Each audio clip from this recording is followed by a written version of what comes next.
Voices. Being heard is as vital to life as air, water, and food. We recognize sound, but are we really listening? Are certain voices ignored? The series Four Voices offers the mic to young Black people who share their stories of identity, religion, and spirituality. Let's listen. My name is ArJae. I am a visual artist. I've been working in this field professionally for about 5, going on 6 years now.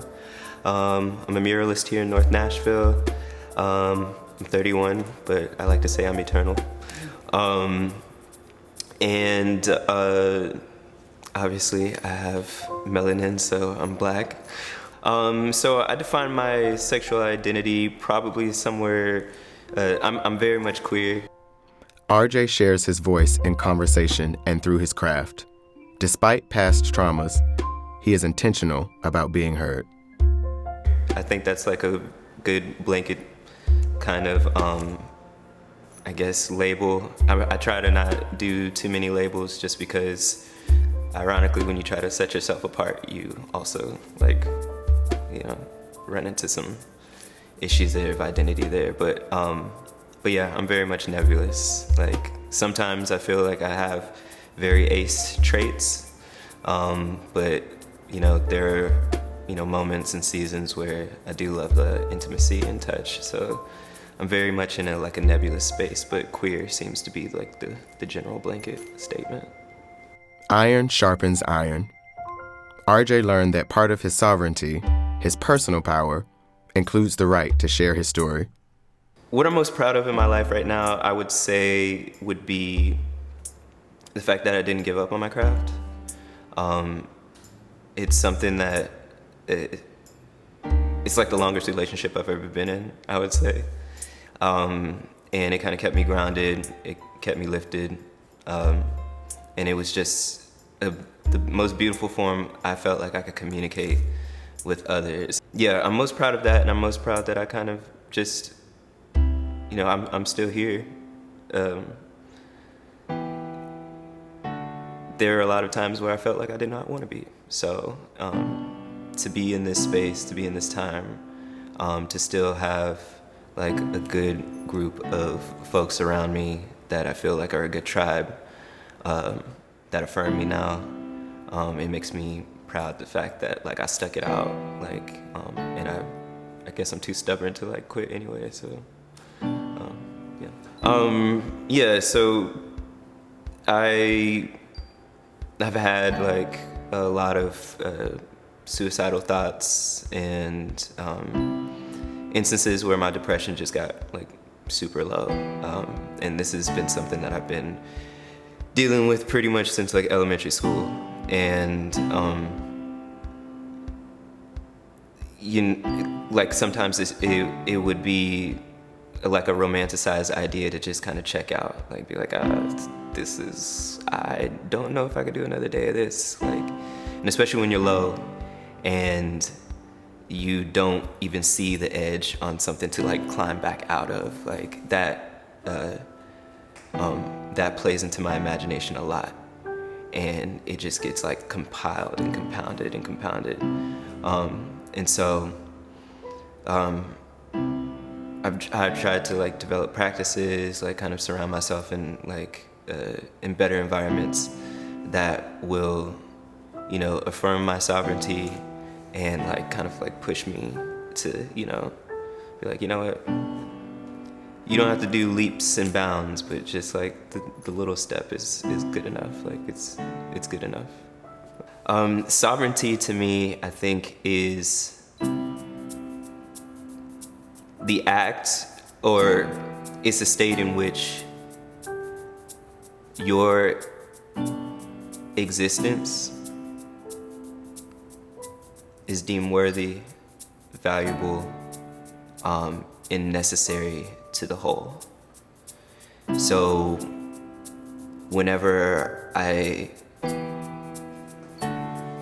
engage in activities that would diminish somebody's sovereignty, I'm therefore anti-God, I'm I'm anti myself in that sense, because now I've already changed the rules on how we engage with each other. I've already said that now there's a hierarchy. I can say this shit about women. I can do this shit to women. I can do this to a child, or like to a gay person, to a trans person, because it's not me. Sovereignty is not a divisive thing. It's a thing that we can all partake in. It's the we us concept. And at first I was like playing around with the we us as like pronouns for a while, but then like after a while I started like marinating on it. I'm like, this is definitely what I believe in. Like, you know, even earlier in this interview I was kind of like afraid to be like, oh, I'm black and I'm queer and I'm da-da-da. It's like, no, we are these things. And it's very hard to lie to somebody when you're lying to yourself. It's very hard to harm that person when you know you're harming yourself in it. And it's just like repositioning ourselves in these more divine states, and that's what I believe in. Whether biological or chosen, one's tribe or family is a place to share space and grace. It's like it becomes an iron sharpens iron kind of situation with a lot of my relationships. So like my tribe, like Teddy is my road dog. That's my motherfucker right there. Like, and just keeping the ceiling very open, but always having that foundation. Like, I don't feel that there's a cap to how I get to exist around these people, and I think that's like really important. Religious places are supposed to empower and equip. Yet symbols, images, rituals, and doctrines that didn't welcome ArJae or people like him led to frustration and fear. So my spiritual journey started super early. You know, I'm a black kid from the South, and half of my family is like Roman Catholic, super devout. Other half is like some form of like non-denominational Protestantism. Very loose on that side, but growing up, especially underneath my dad's household, it was mass. I was an altar boy. I was in a predominantly white school because I was in the school that was connected to the diocese, you know. And so that came with its own set of hurdles. I think out of like the 1,000 some odd kids that were at this school, it was me, my brother, my sister, and like three other black families. And it's like, oh, there's like, and I didn't notice this disconnect until like I eventually was kicked out of Catholic school. But you know, when your formative years are spent associating goodness and divinity and charity and piety and all of these concepts of like what it means to be pure is always associated with, you know, something that is anti-you, then you kind of get a fucked up perspective on how you're moving forward, what you feel like penance is, and like, you know, why do you feel like you always have to make up for what you had no choice in being. And so when my parents got divorced, my mom, she became a non-denominational minister. And so she's like teaching, she's like, you know, imparting her viewpoints and her, you know, her form of like accessing God to me. And so like I'm questioning Catholicism, and especially like I was like, oh, I'm out of this bitch, like as soon as I got, you know, kicked out. And then I became like a hardcore like Bible thumper. I'm teaching Bible study. I'm to adults, like older, like people years beyond me, because I'm literally like obsessed with reading and flipping through concordance. Like me and my mom would just be up, like that was one of our little bonding things, was like that's what we used to do. And then a lot of that eagerness was kind of like propagated by the threat of hell. Like I was, you know, I'm a young kid with an overactive imagination, and I would just have like these terrible dreams, or like be so obsessed with reading like Revelation or seeing like the punishments and stuff like that. I'm like, that's not gonna be me. And so like I spent most of my childhood trying to repent than to actually like live as a child. And then it wasn't until I went to my first public school and I had this crush on this girl named Ravina, and she told me some shit that like completely like flipped me upside down. And she was like, I practice Islam. And she's like, I'm Muslim, and like we pretty much believe the same stuff. And I was like, no, what are you talking about? And the more I started like delving into that and asking questions, now I felt like the same betrayal that I got from like the Catholic Church. Now it was from my mom, and I'm like, how come you didn't tell me all of this? And the more and more I started asking questions, the angrier I got, because I just felt that for something as all-encompassing as God, I felt like it was pretty much being put in a box. And by and large, I'm listening to a bunch of people, or I felt like I was listening to a bunch of people that did not know what they were doing. They're grasping at straws too. Is anyone worthy to access God? Are certain people destined to hell now and in the hereafter? Years of uncertainty were followed by a choice not to limit God or himself. God, the source, beckoned. First of all, I'm still getting this filter of what my relationship with the source should be from old white men, cishet white men, and then it's like, you're not even fulfilled in doing this. Like you're an asshole right now, and so like I had to like really just dial back. Like I really had to like strip things back. I didn't want my relationship with the source to be something that was secondhand or thirdhand or separated by 2,000 years. I feel like we can learn from anything. And there are a lot of pieces that I still hold from my Christianity, like upbringing. Like I just quoted earlier, iron sharpens iron. Like I use that a lot. That's a founding principle. But I also, believe in, the works of like Lao Tzu and like, going with the flow, the Tao. Like that's the way. Like those are things that I really, kind of hold near and dear to me. And even a lot of the archetypes and stuff like that of other faiths, I think are super important, and they've found their way into this amalgam that is me now. So you will know the truth, and the truth will make you free. Now ArJae's path includes religious and spiritual truths and wholeness. This kind of truth is far-reaching. I wish they were just honest about the things that they didn't know. When you already start to play this hierarchy and this I can't be challenged, what I say. One, I don't think that's a healthy relationship with, child-parent, but I don't think that's a healthy relationship in just any regard. I wish my dad was more verbally affirming, very verbally abusive, physically abusive, but like what he said, I think, carried a lot. It sunk more. It sunk deeper into the marrow than any type of like physical harm. I wish that like some of my friends didn't say some casual fuckery. I've been told by like people I was like talking to that like I was like a waste of dick because I like to also have sex with men, or like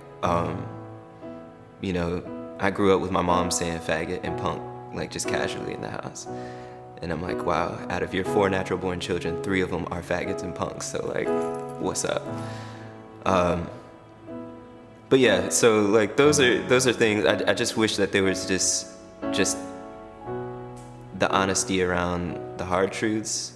You wanted to prepare this black boy for having to, keep your hands in your pockets when you're in a store because you don't want anybody to think that you've been slipping shit into your pockets or whatever. You stay close or whatever, like, or don't disrespect anybody when you get pulled over or something like that. But there are other dangers that I think went uncoached about just because that was a conversation that they did not want to have. And it's like, I was kind of left to the wolves on that.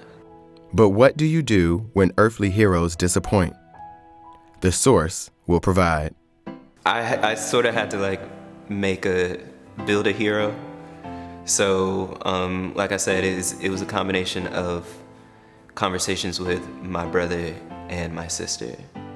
It was the mentors that I kind of came into later in life that saw those early inklings of what that trauma was or whatever, and then kind of wove that into the educational part of one of my professors is one of my closest confidants,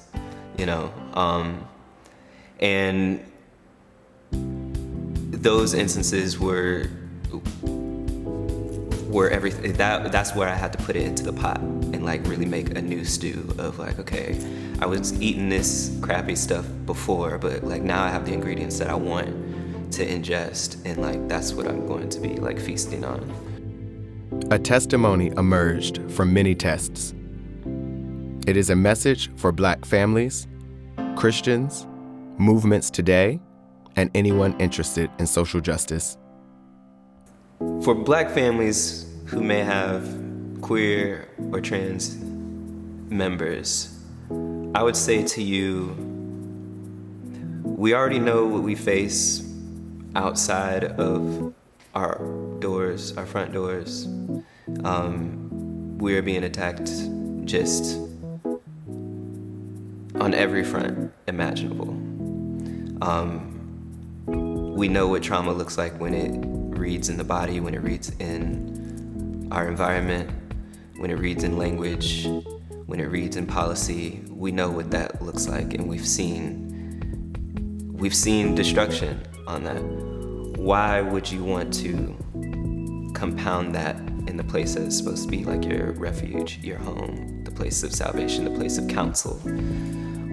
This is your charge, and for you to shove your insecurities on that person that you're supposed to be taking care of, I think it's very counterproductive to the life that you say you care about. And that's just being real. One, understand your text. That's a good start. Follow Christ. Another great start. But also, and especially for those hopping on or who are adopting the Black Lives Matter position, it's I don't think that you should be able to pick and choose which Black life matters.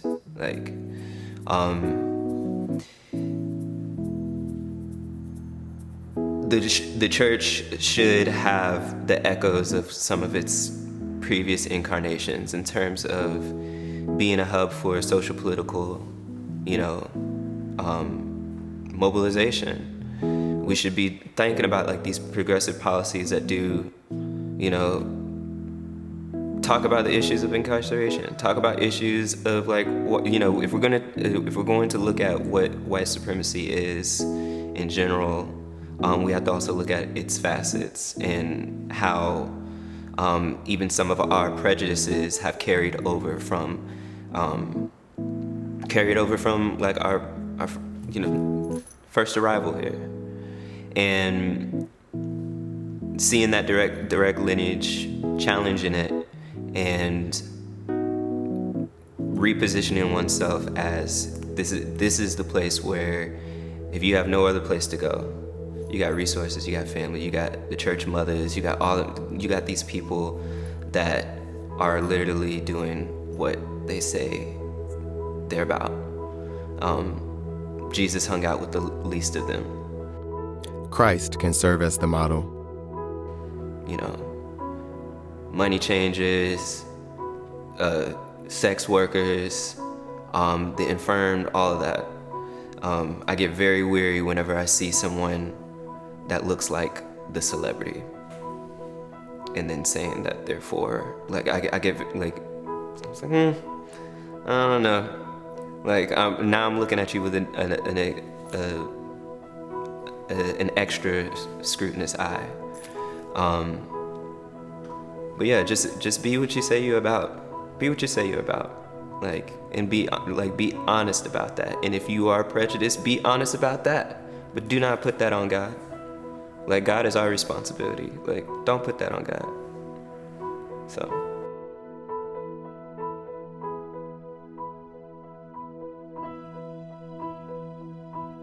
There's a lot of voices all grabbing at the same mic. And to the folks that you would want to reach, it all sounds like static. And I think the folks who have their ears perked to the conversation were already in the choir. The folks who are on the fence, it depends on how it meets them. So if it's like more of like abrasive, if it seems like, you know, oh my God, they're unruly, you know, it's like, okay, but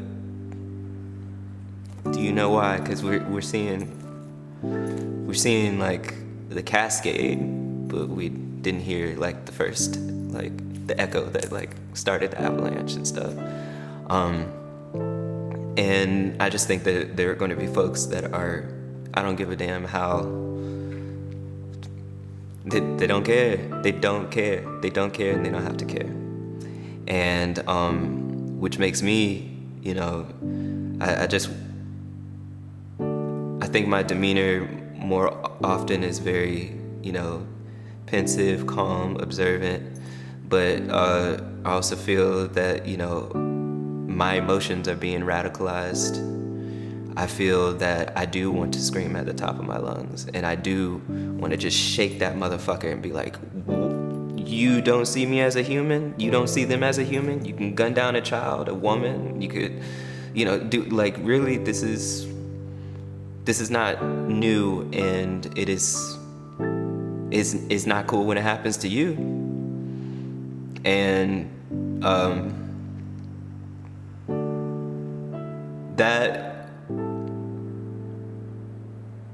that part of me is both thankful and kind of terrified about the conversations I'm just having with myself in terms of, like, now that everybody has a Black Lives Matter sign up and stuff. And I don't know if the conversation is going further than we painting a street. I don't know if the conversation is going further than, oh, are we examining how capitalism plays into this shit? Like, I don't want any cosmetic victories. I don't want to be like Angela Davis had put it so perfectly not too long ago. And she was like, I don't want to be integrated into a system, into a society that is not conducive to my survival. You have to survive. To be the way you survive pretty much is being a chameleon, to shun everything that you thought was about you, your own sovereignty. Like, you would have to diminish that to survive here. And I'm not fleeing my country. I was born and raised here. We got blood and skin in the game. Ben had it. And that goes for my skin, my sexuality, every form of these, like, these pieces that make me. I'm not fleeing my country, and I'm definitely not about to be stepping on eggshells. Like, I'm already trying to make it as an artist, you know what I'm saying? Like, that's a whole nother thing. But, like, fuck all this, like, nicety stuff. So sometimes my fire is just like, can we just hit the reset button on this bitch real quick? But then I also know that for anything to truly stick, it's gonna take that uncomfortable period, and it's a lot longer if we aren't willing to do the work. Truth is to be recognized, realized, and lived. Truth will make you free, powerful, responsible, and accountable. Always keep in the back of your mind that you are powerful, you are complete, you are worthy, you belong here. Every instance that you choose to live truthfully is an instance that we, as a whole, get to that ideal. This is how we make heaven here. I'm not waiting for an afterlife, and you shouldn't have to either. We have a responsibility to ourselves, our entire survival, to recognize how powerful we are. And I just want you to always know that. Always know that. Like, that is you. That is your birthright. Where we exist now, we get stuck. And whether we're chained to particular traumas of the past or the present, and sometimes we don't have the articulation of where we are outside of that. And that's just in media, that's just in conversation, that's just in, just period. So in the future, I see my work being a vehicle for reaccessing that space for people who look like me or people who might be on the same spectrum as me, but also like kind of I want to reaccess the sovereignty of everyone. Like, I want my art to have anybody who looks at it be like, I am a divine being. I do respect my neighbor. I do love my friends, my family, and people who may not agree with me. Like, I understand that we're fragments of the same thing, and the only way that we're going to ever,